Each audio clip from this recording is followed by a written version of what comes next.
Le Seigneur soit avec vous. Évangile de Jésus-Christ selon saint Marc.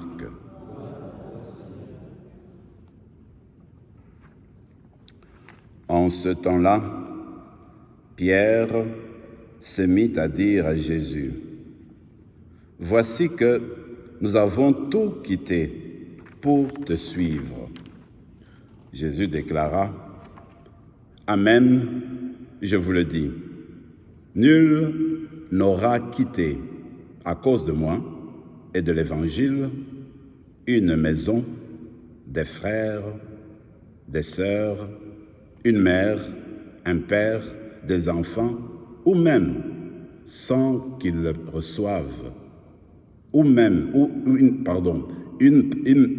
mère, un père, des enfants, ou une terre sans qu'ils reçoivent en ce temps déjà le centuple. Maison, frères, cœur, sœurs, mère, enfants et terre, avec des persécutions, et dans le monde à venir, la vie éternelle.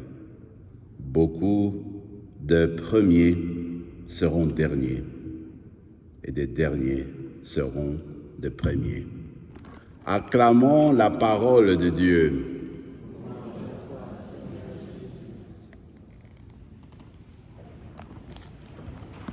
Je trouve que les lectures d'aujourd'hui tombent très bien. Comme je disais au début, eh bien, nous recommençons avec le temps ordinaire, le temps de tous les jours, ce que nous vivons, ce que nous sommes, des personnes ordinaires. Alors, je regarde la première lecture d'aujourd'hui. Pierre nous rappelle une vérité fondamentale de la parole de Dieu. Il dit qu'en fait, Dieu, notre Dieu, est saint. Parce que notre Dieu est saint, nous, ses enfants, nous sommes invités à devenir des saints comme lui, des saints et des saintes.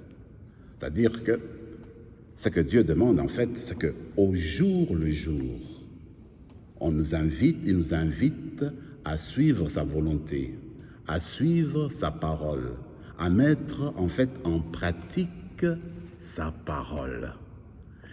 Quand il nous invite à suivre cette parole-là, c'est toujours exprimer l'amour que nous avons pour lui et pour les autres. C'est continuellement cela.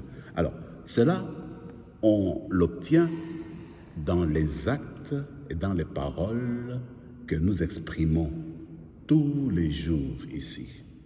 Alors, je disais que c'est quelque chose de simple parce que, regardez, par exemple, aujourd'hui, c'est encore un don du Seigneur parce que c'est en même temps une fête aujourd'hui d'un saint, Philippe Néri. Tu vois? Moi, je me dis, Dieu nous donne beaucoup de choses. Parfois, on se dit, Dieu nous a donné ceci, cela que j'ai commandé, que j'ai exprimé. Mais en plus de cela, tu vas voir que Dieu te donne, il y a toujours, comme il le dira dans l'Évangile, il y aura toujours le centuple. Pour plus. Toi, tu crois que c'est seulement cela qui te donne, mais il y a encore plus que Dieu donne, continuellement. Regardez, c'est simple aujourd'hui.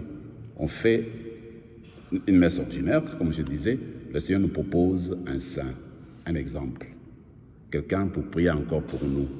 Voyez-vous, quand on parle de Philippe Néri, lui, il a vécu sa vie au début en Florence, en Italie. Quand il a eu l'âge de 18 ans, il est parti à Rome. Il n'est jamais revenu chez lui. Il a commencé à étudier la théologie, la philosophie, il est devenu prêtre, d'accord?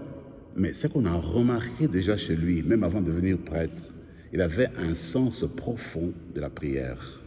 Il prenait des heures pour prier, entrer en communication avec Dieu. Alors, il allait souvent dans les catacombes, là où on avait enterré il y a longtemps les chrétiens et où on célébrait dans le temps. Eh bien, il allait prier dans les catacombes. Il prenait des heures et des heures. Et ce que j'ai trouvé beau chez lui, c'est que, comme on sait qu'à Rome, il y a plusieurs églises, lui, il faisait des pèlerinages d'une église à l'autre. il va de prière en prière.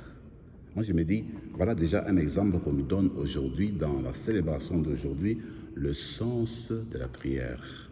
Si on veut s'approcher davantage de Dieu, si on veut recevoir sa grâce, son esprit, pour continuer à travailler sur notre sainteté, eh bien, les prières sont nécessaires. La présence de l'esprit est nécessaire. Notre disponibilité est nécessaire.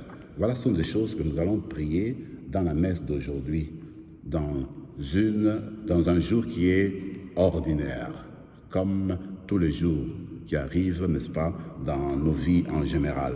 Je regarde l'évangile d'aujourd'hui, moi je trouve que magnifique que Pierre, qui était d'ailleurs le responsable qui nous a dit la première lecture, l'auteur de la première lecture, regardez Pierre, il est avec ses disciples, avec Jésus, puis il n'a pas hésité, il pose la question, Seigneur, nous là, on a tous tout laissé, on t'a suivi.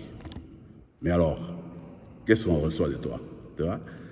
Et Jésus ne s'échappe pas de problème, il n'hésite pas de dire la question, il va directement à la question et dire, non, ne vous en faites pas, vous là, qui m'avez suivi, vous qui faisiez du bien, vous qui avez tout laissé pour certains membres de la famille, c'est que tu as laissé certaines choses de bien que tu avais pour l'évangile, pour moi, déjà dans ce monde-ci, ce que tu penses avoir laissé, tu le reçois déjà autour de toi. Et c'est là, en multitude, de centuple. Tu reçois cela, mais en plus de ça, tu as aussi la vie éternelle. Mes amis, cette question-là peut se poser aujourd'hui à toi et à moi.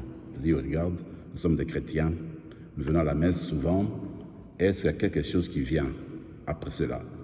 Le Seigneur ne peut pas oublier une personne qui se tourne vers lui et qui demande des grâces impossibles, que le Seigneur puisse l'oublier, impossible. En plus de cela, quand le Seigneur accepte, quand il te donne ce dont tu as besoin, il ne se limite jamais à ce dont tu as besoin. Il va toujours au-delà. Il donne toujours plus. C'est ça le centuple, continuellement.